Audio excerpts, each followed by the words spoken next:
Martın 16-sı Ermənistan tərəfi 3 dəfə sərhəddə atəşkəsi pozub. Amma bununla yanaşı son bir neçə gündür sülh sazişinin razılaşdırılmayan 2 maddəsinin artıq razılaşdırıldığı, yəni sülh sazişinin tamamilə razılaşdırılmış olduğu ilə bağlı mediada xəbərləri görürük. Bu rəsmi şəkildə öz təsdiqini tapdı. Amma bunun üzərindən sərhəddə atəşkəsin pozulması vəziyyət bizə nə deyir? Yəni Ermənistan tərəfi nə etmək istəyir tam olaraq?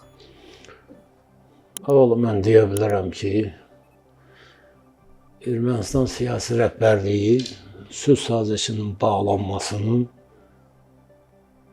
bizi qədər istəyir. Neçə aydır ki, onlar necə deyirlər, az qala yalvarırlar. Məsələn, sülh sazişinin imzalanmasının bütün müddəaları razılaşdırılıb bitdikdən sonra Ermənistan baş naziri birinci Pezeşkiyana, İranın prezidentinə zəng vurub, sülh müddəalarının tam razılaşdırılıb qurtardığını bildirdi. Paşinyan deyirəm. Sonra digər ölkələrə də, məsələn, Fransanın prezidentinə də zəng vurdu, bununla əlaqədar məlumat verdi. Və nəticə itibarilə onların televiziyalarında birazdan bildirdi ki, artıq əsl, belə deyək, bayram əhval-ruhiyyəsi bundan sonra başlayacaq.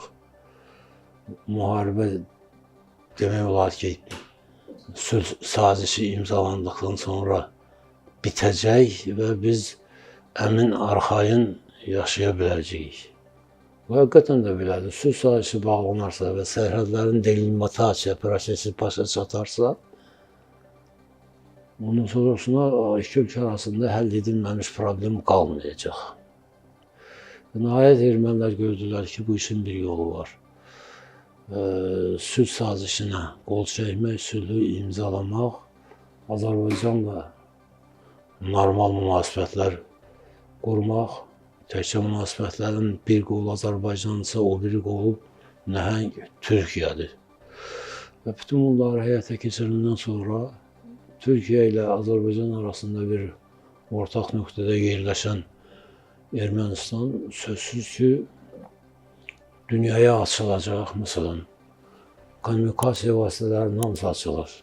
Zəngəzur dəmir yolu açılır, Qazaxdan Ermənistana gedən dəmir yolları açılır. Ondan sonrasına Gümrüdən Karsa gedən dəmir yolu açılır. Həmin Karsa gedən dəmir yolu Azərbaycanın Bakı-Tbilisi-Kars dəmir yolu ilə birləşərək Türkiyə ərazisi vasitəsilə Avropaya çıxır. Ondan sonrasında Zəngəzur dəmir yolu işə düşəndən sonra onun bir qolu Naxçıvana, bir qolu da İrəvana gedir. Beləliklə Ermənistan həm də Rusiya ilə dəmir yolu əlaqələrini bərpa etmiş olur.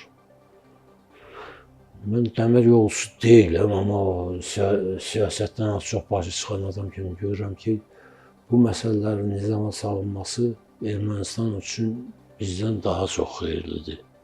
Və yəni mən bununla demək istəmirəm ki, bizə ziyanlıdır. Yox, biz dinc şəraitdə işimizi görmək istəyirik. Allaha çox-çox şükürlər olsun ki, ərazi bütövlüyümüzü təyin eləmişik.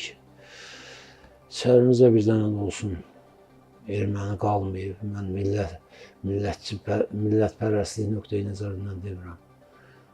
O daha xoşdur ki, gəlsinlər, getsinlər, nə bilim, neynəsinlər. Amma yaşamaq nöqteyi nəzərindən, əgər onlar burada yaşamaq istəsələr, onda bizim Ermənistandan qovulan adamlar da gedib orada yaşamalıdır. Mən ən yaxşı variantı hesab edirəm ki, ermənilər Ermənistanda, Azərbaycanlılar Azərbaycanda yaşasınlar. Bəs yaxşı, vurğulayırsınız ki, bu elə Ermənistanın, yəni sülh sazişinin bağlanması, dəhlizin açılması elə Ermənistanın birinci özünə xeyirdir. Bəs bu halda 16 Martdakı sərhəddəki pozuntusunu, atəşkəs pozuntusunu necə dəyərləndirməliyik?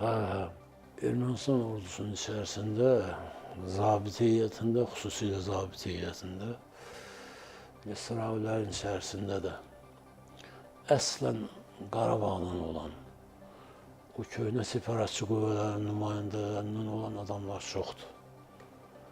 Onlar ha çalışırlar ki, revanşist qüvvələr deyirlər də, qisasçı qüvvələr.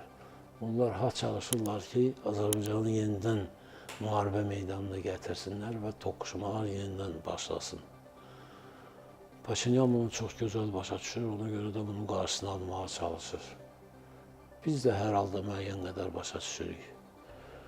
Bu saat Ermənistanın müharibə eləməyə taqəti yoxdur. Kim nə deyir desin. Müharibə olacaqsa Azərbaycan ordusu, qüdrətli Azərbaycan ordusu, onun belə müzəffər ali başkomandanı düz İrəvana qədər qoşunlarımız gedib çıxacaq.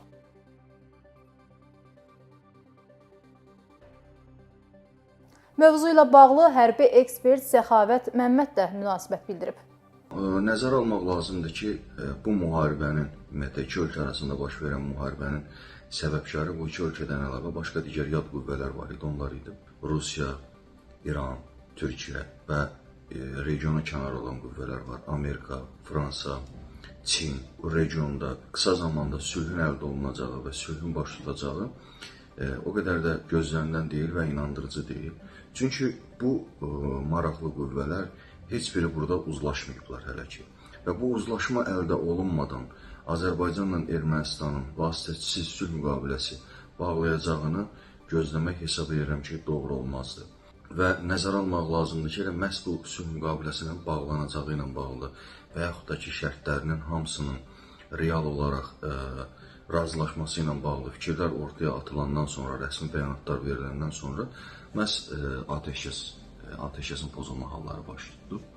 Və hesab edirəm ki, əslində bu atəşkəsin pozulma halları gözlənilən idi. Çünki hər dəfə Azərbaycandan Ermənistan tərəfi sülh müqaviləsi ilə bağlı hansısa bir müsbət fikirlər səsləndirərkən, mütləq şəkildə bir təxribat, hansısa bir addımlar atılmış olur. Cənubi Qafqazdakı münaqişə ocağının, hazır olan münaqişə ocağının qısa zamanda yekunlaşmasına icazə verməyəcəklər və bunun üçün müəyyən qüvvələr, başqa bir dövlətlər prosesi ən azından qızışdıracaqlar və prosesin ən azından qısa zamanda sülh müqaviləsində yekunlaşmasına imkan verməyəcəklər. Və ona görə də indiki mərhələdə biz düşünürəm ki,